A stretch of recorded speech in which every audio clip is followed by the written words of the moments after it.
On les appelle les raspachines. Ces paysans ramassent toute la journée des feuilles de coca servant à fabriquer la cocaïne. Nous sommes dans la vallée du Cauca, dans les montagnes tropicales du sud-ouest de la Colombie. Avec 4 récoltes par an, le kilo de feuilles de coca se vend moins d'$1. Une misère à côté du gramme de cocaïne qui peut dépasser les $100 en Europe ou aux États-Unis.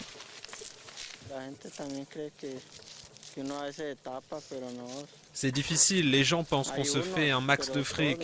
Certains oui, mais pas tout le monde. Ça, c'est pour subsister, pour nourrir nos familles. Mais la coca demeure plus rentable pour le paysan que toute autre culture. Les trafiquants viennent directement ici acheter les récoltes.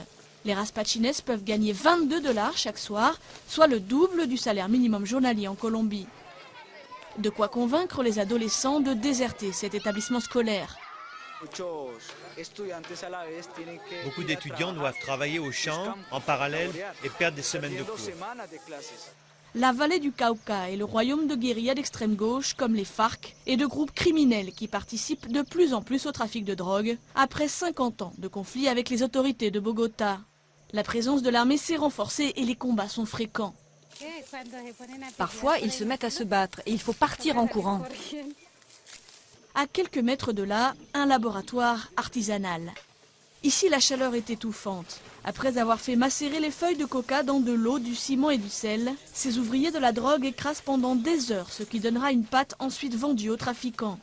Les ouvriers affirment que les FARC ne leur prélèvent aucun impôt, uniquement aux trafiquants.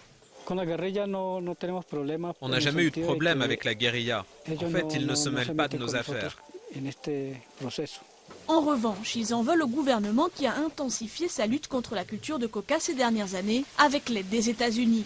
Elle est interdite et les peines peuvent aller de 4 à 10 ans, même si elles sont rarement appliquées. La militarisation et tout ça a fait que notre situation économique s'est compliquée par ici. Parce qu'on ne peut pas bien commercialiser le produit. Ils affirment avoir demandé de l'aide pour des cultures alternatives, en vain. Il semble déjà trop tard pour les habitants du Valle du Cauca. Ils sont persuadés que leur avenir est entièrement lié aux cultures illicites.